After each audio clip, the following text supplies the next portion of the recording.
Oke, kembali lagi kita melanjutkan yang terpotong dari edisi sebelumnya ya.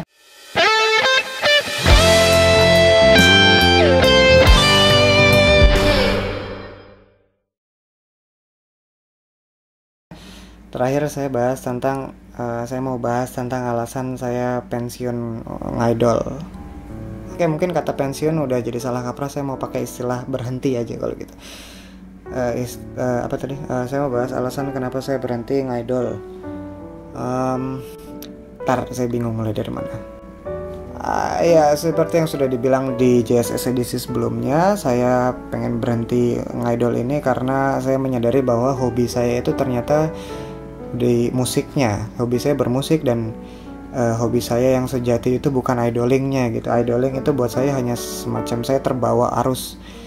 Karena di dalam fandom JKT48 ini musik dan idoling ini saling berkaitan gitu kan, ketemu. Karena salah satu elemen yang ditawarkan oleh JKT48 sendiri dalam bisnis mereka adalah lagu-lagunya, musiknya gitu. Dan saya pertama kepincutnya dari lagunya dulu. Tapi sering berjalannya waktu, ternyata kegiatan ngidol saya ini ya itu bukan hobi saya. Saya menyadari bahwa kegiatan seperti mendukung member, lalu kegiatan seperti mencari interaksi dengan para member itu ya memang fun untuk dilakukan, tapi buat saya itu nggak menjadi hobi. Ini bukan semacam doktrin ya buat teman-teman yang lagi nonton. Kalau memang kalian punya hobi dan hobi itu adalah idoling, ya itu bebas. Cuman ini kan saya sendiri. Kalau buat saya ternyata hobi saya bukan idoling, hobi saya di musik gitu aja. Gitu. Memang saya akui saya dapat banyak banget pelajaran yang berharga dari kegiatan idoling yang sudah saya jalani selama 3 tahun ini. Ya kan, saya mulai 2013, sekarang 2016, sudah 3 tahun benar. Saya dapat banyak banget pengalaman berharga, saya dapat hal-hal positif banyak banget ya. Saya bisa kenalan dengan teman-teman baru, bisa kenalan dengan orang baru, bisa menghibur banyak orang dengan tampil dan dengan mengupload karya-karya saya di media sosial. Saya bisa dapat kesempatan untuk datang ke berbagai kota untuk tampil menghibur orang. Saya bisa bahkan ini kaos yang lagi saya pakai ini juga pemberian dari fans JKT juga nih, Nabilah Notameni. Saya dapat banyak banget hadiah seperti ini. Saya bersyukur banget atas semuanya itu. Sebenarnya tetap ada perasaan gak enak untuk saya mengumumkan bahwa saya berhenti ngidolin, tapi ini yang memang ingin saya lakukan. Jadi saya mohon maaf kalau ada pihak-pihak yang gak suka, ada pihak-pihak yang kecewa dengan ini. Mungkin hanya kelebayan saya aja sih, tapi kalau memang benar ada, ya saya melalui video ini saya minta maaf tentang ini. Dan saya juga minta maaf kalau selama ini ada banyak kekurangan saya. Tapi yang terpenting adalah saya bersyukur banget dan berterima kasih banget bisa dapat kesempatan untuk bisa berpetualang di dalam fandom JKT48 selama 3 tahun terakhir saya sampai sekarang. Ya, walaupun banyak hal positif yang saya dapatkan, tapi saya tetap saya menyadari bahwa ada sesuatu yang berbeda. Saya kilas balik ke diri saya sendiri dulu, jauh sebelum saya memulai kegiatan idoling, terutama dari segi bagaimana saya menciptakan karya, bagaimana saya membuat lagu, dan saya bandingkan dengan sekarang, bagaimana saya membuat lagu dengan treatment yang sekarang. Ternyata treatmentnya beda.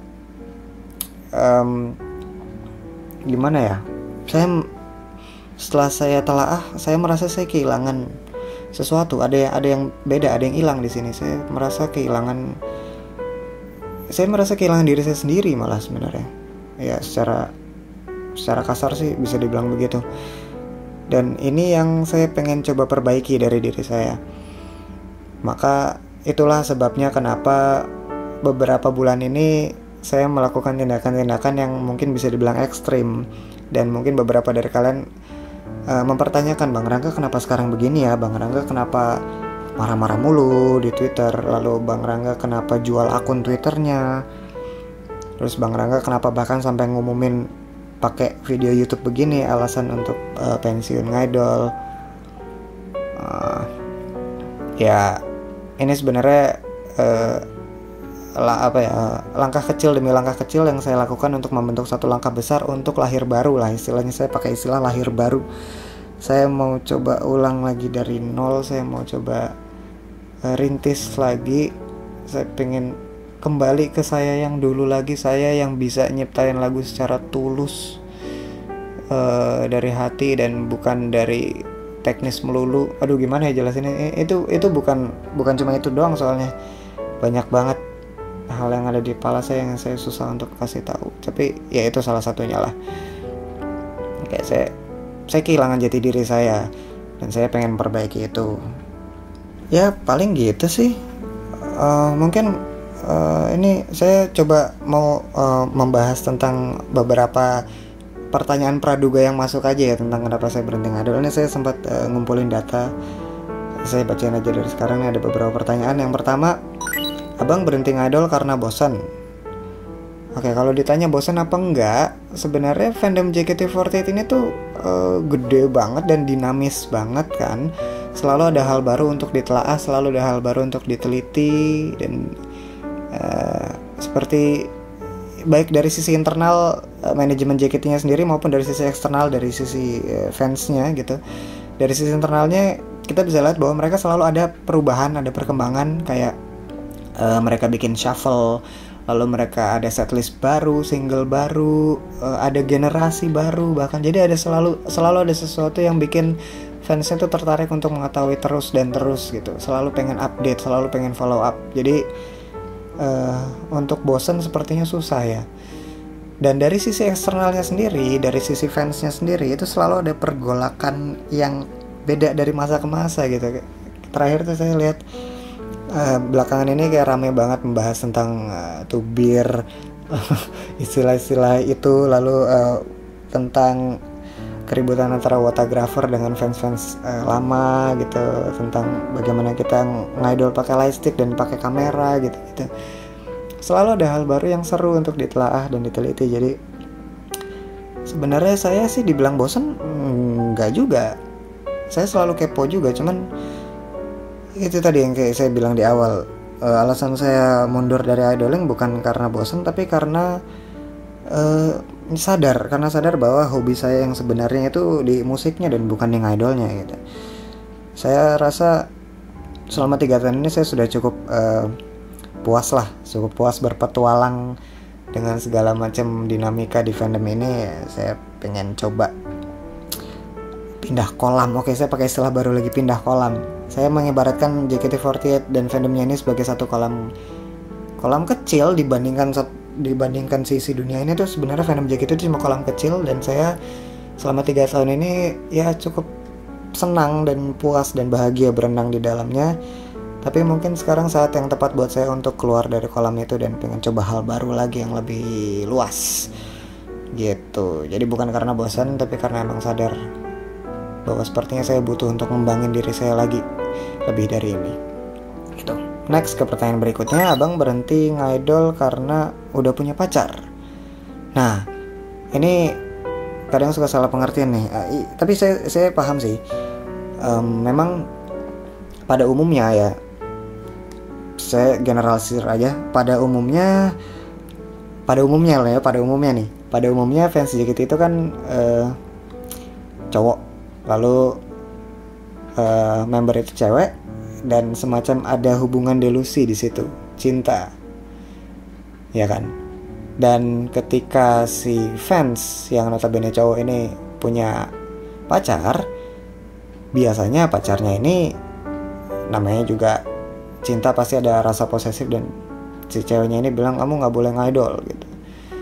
Maka umumnya, sekali lagi saya bilang umumnya, biasanya orang yang tadinya ngidol terus punya pacar terus jadi nggak ngidol lagi gitu. Biasanya gitu. Tapi kalau dalam kasus saya, pacar saya sendiri Woti kok. Woti itu apa sih? Woti itu Wota tapi cewek, yang cowok Wota, yang cewek Woti gitu. Pacar saya tuh fans JKT juga. Jadi dia tuh dulu fansnya Rika, terus Rika grade dia jadi fansnya Andela gitu loh. Dan dia juga sangat aktif di di ranah fotopack, bahkan kami juga teateran bareng gitu. HS datang, HS bareng. Jadi dia nggak keberatan dengan idoling, dan saya juga nggak keberatan di idoling. Jadi itu bukan alasan kenapa saya berhenti ngadol ya. Jadi anggapan saya berhenti ngadol karena udah punya pacar itu nggak gitu. Itu balik lagi ke alasan awal tadi. Gitu. Next question. Abang berhenti ngidol karena lagu-lagunya nggak pernah di Waro member. Oh, really? Masa ginian ditanyain? Aduh, ya ampun, Waro tuh apa sih? Waro tuh kan, ya ampun. Kalau buat saya sih ya, jujur, Waro itu kalau bisa jangan dijadiin tujuan utama dalam idol sih. Karena ketika kita mengincar Waro itu kan berarti apapun yang kita lakukan jadi semacam nggak tulus, ya nggak sih? Ya nggak sih? Saya pengen bikin sesuatu nih, saya bikin karya. Tapi karya itu pokoknya targetnya dia harus tahu bahwa saya bikin karyanya. Kalau dia nggak kunjung tahu, saya akan paksa dia untuk tahu. Kalau sampai dia tahu, terus apapun respon yang didapatkan, terus kalau udah nyampe ke saya terus apa gitu. Itu takutnya itu akan membuat karya jadi tidak tulus, dan saya selalu berusaha untuk tidak mengincar Waro sebagai target awal saya untuk bikin karya. Dan sepertinya shallow apa rendah, sepertinya rendah sekali kalau kita ngidol ini cuma untuk ngincer Waro doang, ya nggak sih? Mungkin kamu nganggap saya hipokrit, mungkin kamu nganggap saya munafik, tapi saya sih jujur ngerasa demikian. Kenapa kita harus selalu ngincer Waro? Saya selalu mencoba memahami dari sisi membernya sendiri, seberapa butuh dia. Oke, ini saya udah saya bingung membahasakannya gimana, cuman enggak lah. Masa karena saya berhenti ngidol karena nggak dapet Waro. Ya ampun, masa begitu amat sih. Oke lah, cukup di video ini aja lah. Saya sebenarnya nggak mau ngomong gini, cuman cukup di video ini aja. Saya tuh kenyang sama Waro.